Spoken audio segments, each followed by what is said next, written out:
Una madre viuda y sin nada fue rechazada por todo un pueblo solo por intentar proteger a su hijo. El alcalde Dugan quiso echarla de la casa que había reconstruido con sus manos, acusándola de inmoral. Pero un ranchero solitario y valiente convirtió su bondad en acto de justicia. Y esperen a ver cómo esa casa sin dueño se volvió símbolo de algo mucho más grande. La lluvia caía como si el cielo también llorara. Los campos de Missouri, cubiertos de barro y abandono, no ofrecían más que silencio aquel atardecer, cuando Benjamin Carter conducía su carreta vacía por el camino de regreso. Tenía 48 años y una soledad que pesaba más que los años.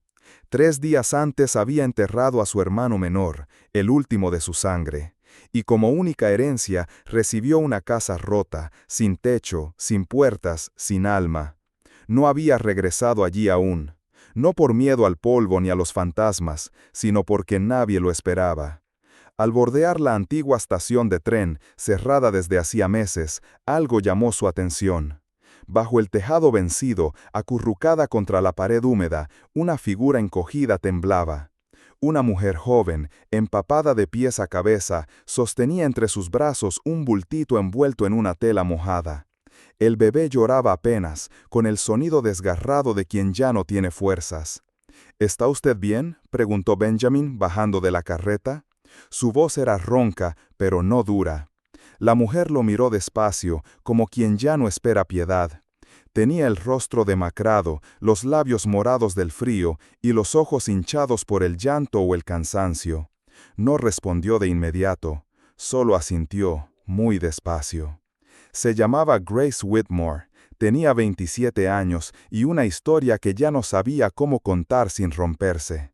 Había perdido a su esposo en un derrumbe en las minas hacía apenas un mes. Sin recursos, sin trabajo, con un hijo recién nacido, fue a buscar refugio donde creía encontrar humanidad, en casa de su suegra. Pero la respuesta fue un portazo. Ya no eres familia, no puedo alimentar bocas ajenas. Grace caminó durante días con el bebé en brazos, pidió ayuda en iglesias, llamó a puertas. Le dieron pan duro, si acaso, pero nunca techo. La miraban como si fuera culpable de su viudez, una carga, un problema. Mujer sola, con criatura, sin apellido que te respalde, no traes más que miseria, le dijeron más de una vez. Benjamin, que entendía bien la pérdida y el silencio de los que ya no esperan nada, no hizo preguntas. «Suba al carro», dijo apenas. Grace dudó, pero el frío era más fuerte que el miedo. Subió con el niño envuelto en su delgada manta. La lluvia no cesaba, el camino hasta la casa era largo y fangoso. Cuando por fin llegaron, Grace miró la construcción con ojos apagados. Una casa desnuda, con ventanas rotas, un marco de puerta vencido y vigas que crujían con el viento. «No hay comodidades», advirtió Benjamin mientras abría el paso, «pero es seca y tiene paredes». Grace entró sin saber si llorar o agradecer. Se dejó caer en un rincón, abrazando al pequeño Ellie con fuerza. El silencio era extraño. Por primera vez en semanas, nadie la rechazaba, nadie la juzgaba, nadie la miraba con desprecio. Pero dentro de su pecho, la rabia seguía viva. ¿Cómo puede una sociedad tan rápida para condenar, tan lenta para ayudar? ¿Cómo puede un pueblo cerrar puertas a una madre solo por estar sola? ¿Cómo puede llamarse civilizado si ignora a los más vulnerables?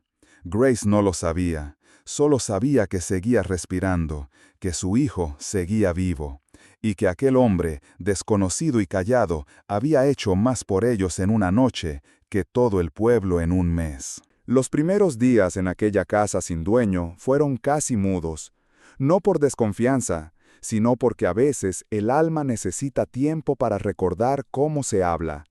Grace apenas decía palabra, y Benjamin no era hombre de forzar conversación.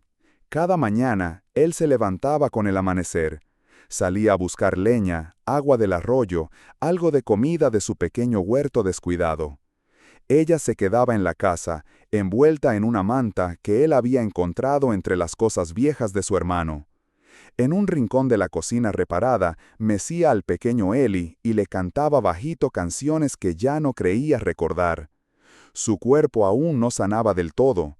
Las costillas le dolían al moverse. Las noches frías la hacían acurrucarse junto a su hijo con los dientes apretados. Pero lo que más dolía no eran las heridas visibles. Era esa sensación pegajosa, silenciosa, de no pertenecer a ningún sitio. Cada noche, cuando Ellie dormía, Grace miraba al techo roto, donde las estrellas se asomaban por entre las tablas, y se preguntaba qué hizo mal. ¿Por qué nadie la consideraba digna de ayuda? ¿Por qué era tan fácil para el mundo darle la espalda? Una mañana, Benjamin entró de su faena temprano y puso sobre la mesa un pan caliente, algo torpe, pero sincero en el gesto. «Coma un poco, señora Whitmore», dijo. «Hoy salió bien el horno». Grace bajó la mirada. Se sintió pequeña, como una sombra que ocupa espacio ajeno. «No quiero ser carga, señor Carter», murmuró, sin levantar los ojos. «Iré pronto, no se preocupe». Benjamin se quedó quieto.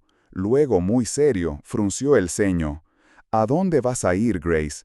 ¿Otra vez a pedir limosna donde ya te cerraron la puerta?» La voz no sonaba a reproche, sino a una tristeza cansada. «Esta casa está vacía, y yo llevo años igual. Si tú y el niño se quedan, tal vez ya no lo esté». Grace lo miró, y por primera vez en días se le quebró la voz. No por miedo, no por vergüenza, sino por la ternura inesperada de aquellas palabras. Y entonces lloró. No por humillación, sino porque alguien por fin la invitaba a quedarse. Sin embargo, la paz no dura mucho cuando los murmullos empiezan a colarse por rendijas. El alcalde del pueblo, Orville Dugan, un hombre que vestía siempre como si estuviera en un funeral y hablaba como si dictara sentencia, empezó a hacer preguntas. No le gustaba lo que oía. Una mujer joven, viviendo con un hombre viudo, sin casarse, dijo en voz baja, con gesto severo: «Es escándalo, es indecencia. El ejemplo que damos al pueblo es importante». Los mismos vecinos que días antes habían cerrado sus puertas, ahora abrían la boca con facilidad para juzgar. Las mismas mujeres que la miraron con desprecio en la iglesia, ahora susurraban detrás de sus abanicos. Y cuando Benjamin fue al ayuntamiento a registrar el terreno baldío junto a la casa, tierra que llevaba años sin dueño y que él y Grace empezaban a limpiar, Dugan vio su oportunidad.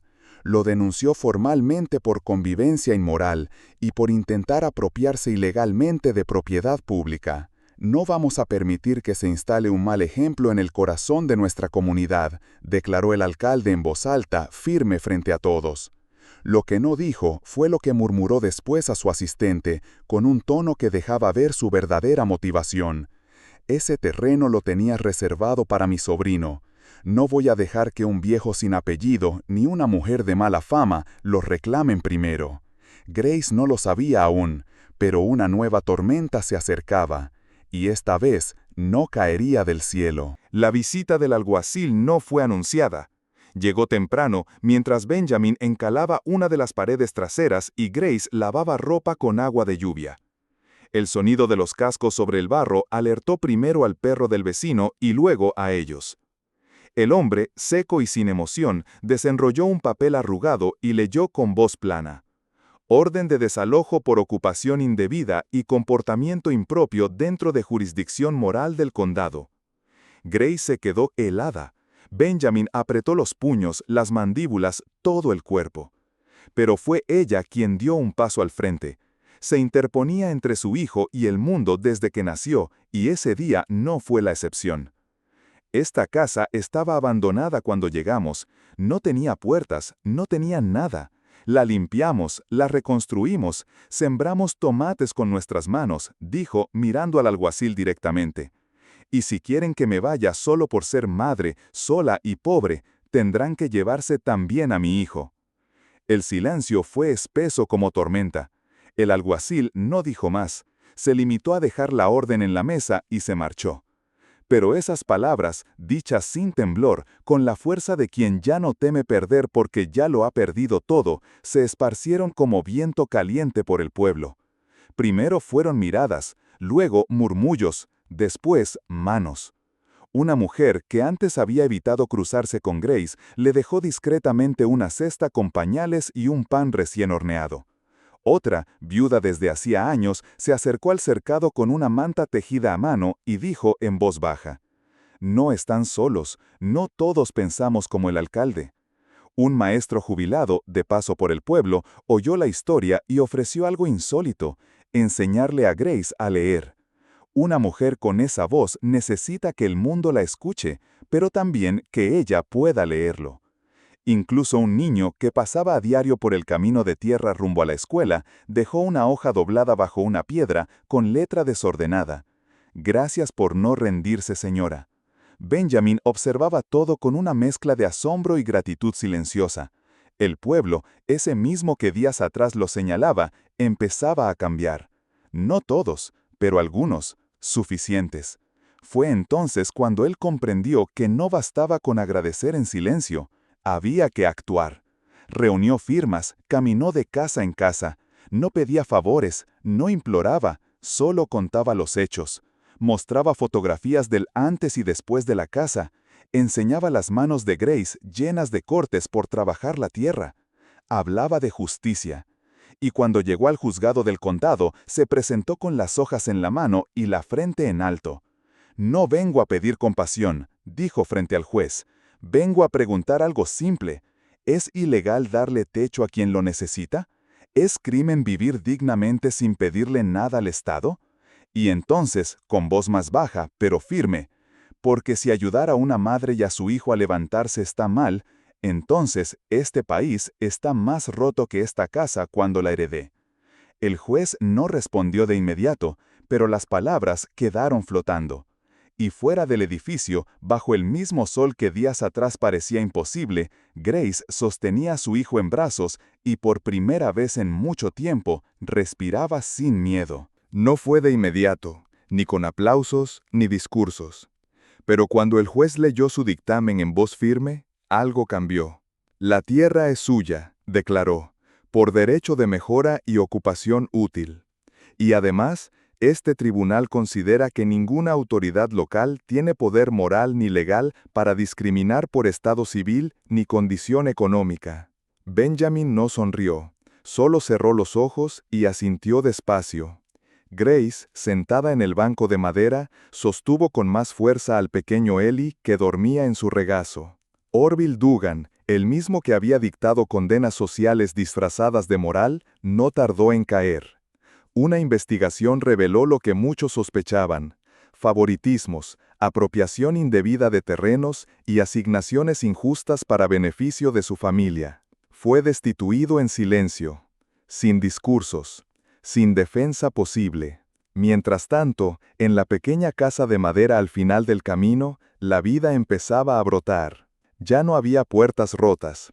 Las ventanas, ahora con cortinas cosidas por Grace, dejaban entrar la luz de la mañana. Con la misma determinación con la que una vez cruzó el campo con su hijo en brazos, Grace tejía mantas en un telar que Benjamin improvisó para ella. Las vendía en la feria del condado. Con cada venta, no solo ganaba unas monedas, ganaba respeto.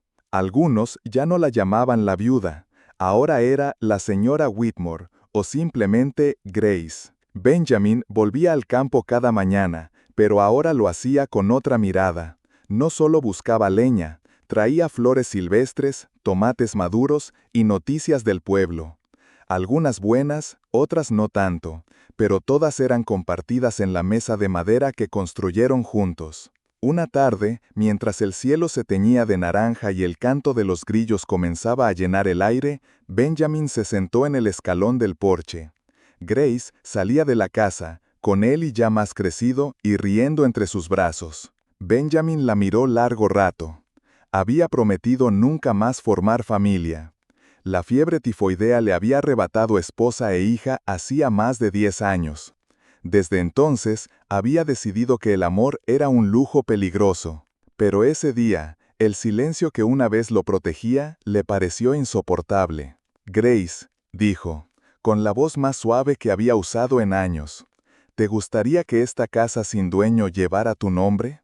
Ella lo miró, sin sobresalto, como si ya lo supiera, como si lo hubiera esperado. Si me aceptas no solo como huésped, sino como compañera, dijo, con una sonrisa tranquila, entonces sí. Y así fue, sin papeles apresurados, sin testigos, solo con dos manos entrelazadas, un niño durmiendo entre ellos y una casa que al fin tenía nombre.